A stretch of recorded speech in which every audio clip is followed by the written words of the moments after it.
백내장의 치료는 단정적으로 말씀을 드릴게요. 없습니다. 가장 많은 거는 당뇨병에 의한 백내장인데 똑같은 수술에도 같은 결과를 얻을 수가 없어요. 안내염을 억제할 때 비스테로이드성 소염제가 한계가 있어요.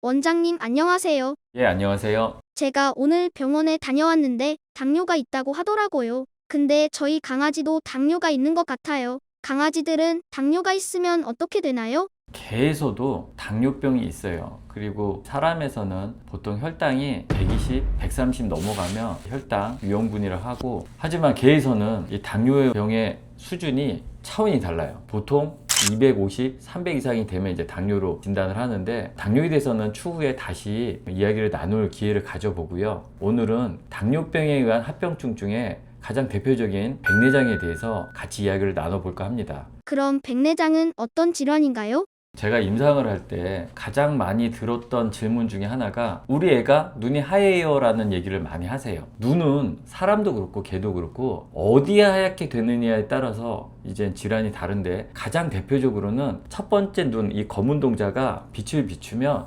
투명한 각막이에요. 이 각막에 상처가 나면 뿌옇게 되기 때문에 각막 혼탁이 되면 눈이 하얘집니다. 근데 백내장은 그게 아니고, 눈 안쪽에 있는 수정체라고 하는 구조물이 있는데, 이게 두꺼워지면 가까운 데를 보게 하고 얇아지면 먼 데를 보게 하는 원근 조절을 하는 건데, 걔는 이게 기능을 별로 못해요. 그래서 태어나면서부터 고도 근시해요. 그러니까 이 수정체의 기능이 별로 없는데 오직 빛이 투과돼서 보기만 하면 되는데, 이 부분에 국한돼서 백탁이 끼는 거를 백내장이라고 해요. 다시 말씀드리면 백내장은 눈 안쪽 구조물 중에 수정체가 하얗게 되는 질환을 말합니다. 백내장은 왜 생기는 걸까요? 여러 가지 나이에 따른 분류를 할 수가 있는데, 태어나면서부터 백내장이 있는 경우도 있어요. 하지만 그런 것보다는 대부분은 태어날 때 생겼던 백내장처럼 보였던 거는 4.5개월령이 지나면 사라지는 경우도 많아요. 그래서 반드시 안과 정밀 검사는 성성숙이 일어나는 한 6개월령 이후에 하시는 게 좋고, 다만 유전적인 소인으로 어린 나이에 한 1년령 안팎에 생기는 백내장은 굉장히 빨리 진행돼요. 이제 저희들이 유년기 또는 주베나일 카타레이라고 해서 이런 어린 나이에 생기는 백내장은 유전적 소인이 특별한 이제 품종이 있는데, 가장 대표적으로는 허스키라든지 말라뮤트 이런 품종들이 많고, 이 외에 다른 품종들도 뭐 스파니엘이나 여러 가지 있지만, 그 중에 일부 품종, 흰색 말티즈나 푸들 같은 경우에는 망막의 변성이 같이 오는 유전적 소인도 있기 때문에, 이런 아이들은 어릴 때 기본적으로 암 검사를 받으시는 것을 추천을 드립니다. 이 외에도 여러 가지 눈에 외상을 입었거나 아니면 중독이 되거나 심한 안내염이 있거나 녹내장, 안압의 변화가 있으면 백내장이 많이 오고요. 가장 많은 거는 당뇨병에 의한 백내장인데, 이 경우에도 양측성이라고는 하지만 한쪽이 먼저 올 수도 있어요. 한쪽이 염증이 심했던 곳이나 상처 있었던 곳은 굉장히 한 몇 주, 몇 달 차이로 진행될 수 있는데, 이런 당뇨성 백내장도 수주에서 2, 3개월 내에 급진전된 경우가 많기 때문에 백내장은 이런 원인들에 의해서 진행될 수 있고요. 또 하나가 사람도 마찬가지인데, 스키장 같은데 아니면 땡볕에 많이 일하시는 분들은 백내장이 생길 수 있는데,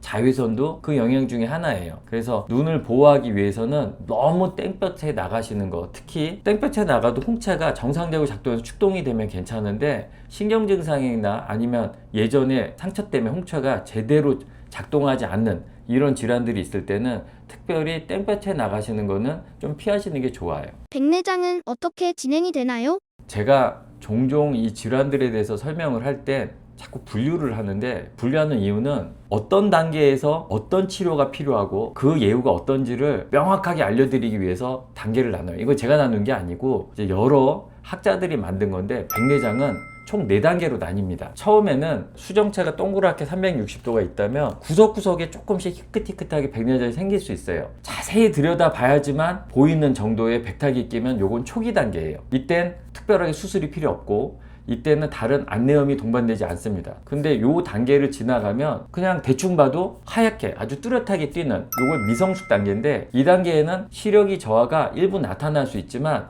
이 단계도 어느 정도까지는 안내염을 유발하지 않아요. 근데 미성숙 단계가 성숙 단계 근처까지 가면 일부의 백내장 물질이 액화가 되기 시작해요. 그러면 수정체를 싸고 있는 낭 밖으로 흘러나오는데, 이 수정체 물질은 우리 몸 밖의 물질로 인식을 해요. 그래서 면역계가 굉장히 강력하게 반응을 해요. 그래서 눈 안의 염증이 격렬해집니다. 세 번째 단계 성숙 단계가 되면 수정체 전체가 하얗게 되기 때문에 빛이 뒤로 투과가 안 돼요. 이렇게 되면 아예 못 보게 되는 시력 상실 단계가 되고, 이때도 역시 일부 백내장 물질이 계속 액화돼서 흘러나오기 때문에 안내음이 심해지겠죠.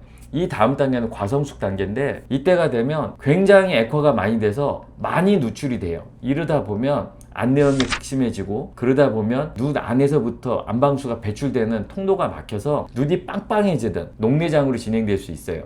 그래서 백내장은 안내음과 녹내장이 원인이 되기 때문에 단순 시력 상실만의 문제가 아니고 심각한 안질환을 유발하는 대표적인 질환이 됩니다. 눈이 뿌옇게 되는 증상은 전부 백내장인가요? 아니요. 눈은 뭔가를 보기 위한 구조인데, 빛이 눈 구조물의 맨 안쪽인 망막에 상이 맺히면 이거를 시신경이 전기 신호로 바꿔서 뇌로 신호를 줘요. 그럼 뇌가 시각으로 이거를 인지를 하는데, 빛이 들어와서 망막에 상이 맺히는데 방해되는 모든 질환들이 시력의 저하를 유발해요. 이 중에 맨 첫 번째 각막이라는 투명한 창이 있는데, 여기가 손상이 되면 뿌옇게 흐려지는, 요것도 눈이 하얗게 되는 질환 중에 대표적인 거고, 그 다음 단계인 눈 안쪽에 안방수가 있어요. 수정체 앞에 물성분, 요 부분이 뿌옇게 흐려져도 희게 보일 수가 있어요. 그러니까 보호자분들이 보실 때 눈이 하얗게 변했다고 생각하시면 각막의 혼탁이거나 안내음이 심하거나, 아니면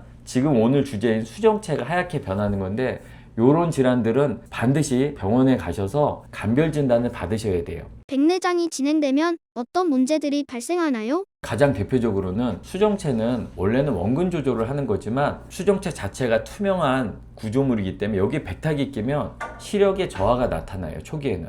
그러다가 성숙 단계까지 가면 아예 빛이 투과가 안 되기 때문에 못 보게 되죠. 첫 번째, 시력이 상실되는 대표적인 질환이고, 이것만이라면 눈이 고도 근시이기 때문에 애들이 시력에 의존을 많이 하지 않습니다. 개나 고양이는 근시여서 시력에 의존하는 것보다는 후각과 청각을 이용을 많이 하는데, 그러면 놔둬도 되는 거 아니야? 그런데 문제는 백내장 물질은 계속해서 진행이 되면 조금씩 액화가 돼서 수정체 낭을 바깥으로 조금씩 흘러나와요.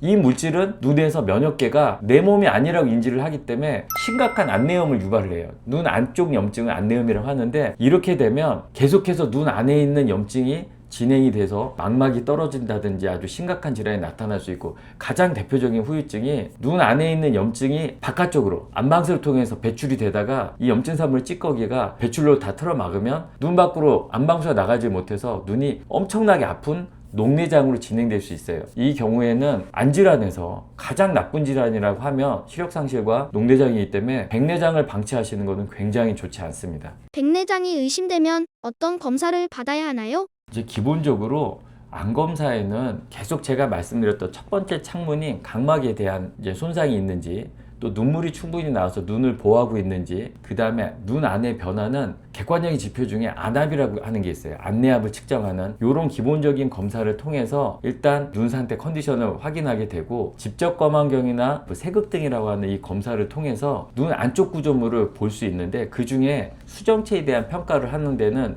세극등 검사가 반드시 필요해요. 어느 정도까지 백내장이 진행됐는지를 감별하는데 가장 중요하기 때문에 이런 세극등 검사까지 진행하시는 게 필요합니다. 검사를 할 때 꼭 산동 검사를 해야 되나요? 이제 안 검사는, 사람도 안과를 가보시면 눈에 대해서 정밀 검사를 하는 경우에는 반드시 산동을 하는데, 이유가 안 검사할 때 보면은 대부분 밝은 빛을 비추는데, 이 검안경이 빛이 들어오면 눈을 보호하기 위해서 앞에 있는 조리개 역할하는 홍채가 확 축동이 돼요. 예를 들어서 수정체가 전체가 360도로 있는데 끝단에 조금씩 백탁이 끼면 홍채가 앞에서 조리가 닫아버리면 그 부분이 안 보이겠죠. 그래서 눈 전체를 확인하기 위해서는 필수적으로 트로피카마이드라고 하는 산동제를 써서 홍채를 완전히 벌려놓고 구석구석까지 검사하는 게 반드시 필요하고, 이게 산동제를 쓰지 않으면 거의 모든 안쪽 구조물은 가려져서 진단하는데 오진이 많이 나오게 돼요. 백내장 치료는 어떻게 하나요? 백내장의 치료는 내과적으로나 안약으로 치료하는 방법은 단정적으로 말씀을 드릴게요. 없습니다. 다만 당뇨성 백내장의 경우에는 항산화제나 이런 일부 약들이 백내장의 진행을 다소 늦출 수는 있어요. 큰 효과는 없지만, 아무것도 못하는 경우에는 종종 백내장 안약을 적용을 하는데 최대한 늦춰보려는 거죠. 하지만 백내장은 전형적인 외과 수술 질환이기 때문에 변에 있는 백내장 물질을 제거하기 전에는 회복될 수는 없어요. 또 하나 내과적인 치료가 필요한 경우에는 수술을 하던 수술을 하지 않던 이 백내장 물질은 제가 아까 말씀드렸듯이 몸 안의 물질로 인지를 하지 못해요. 그래서 백내장이 액화가 돼서 미세하게 흘러나오면 엄청나게 심한 안내음이 유발이 돼요.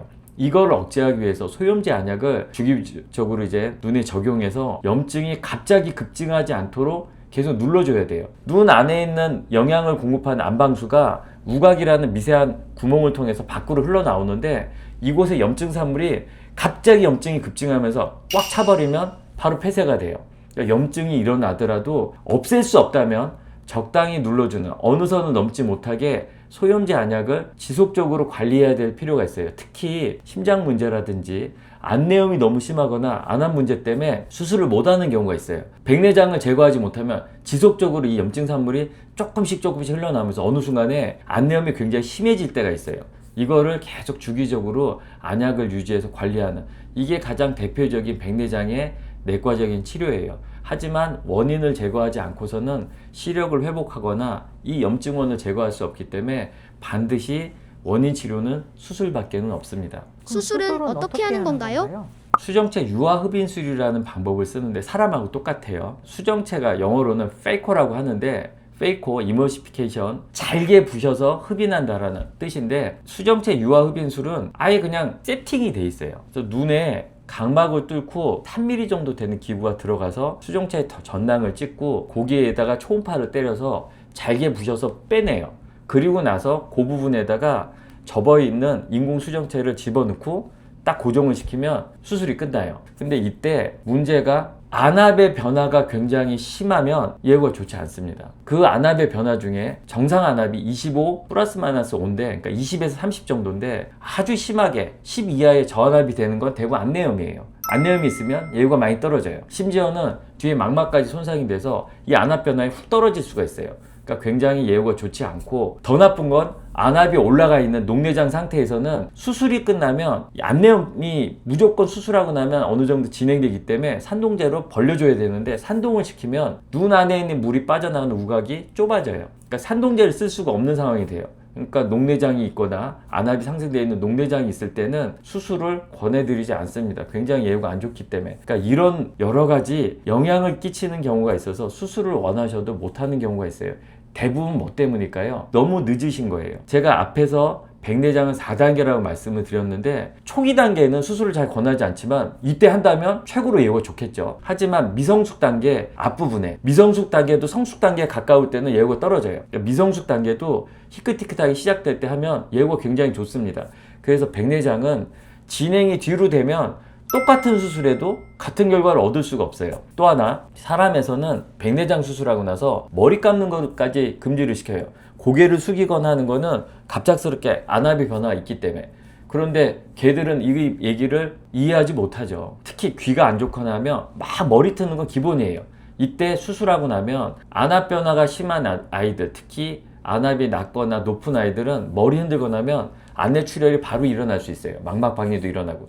그래서 안내 수술은 수의사들이 보는 교과서 상에 1번 수술 캔디디스를 모을 때 어떻게 하냐면 성품이 온순해야 돼요. 성품이 공격적이면 안약 적용도 안 되기 때문에 예후가 굉장히 안 좋습니다.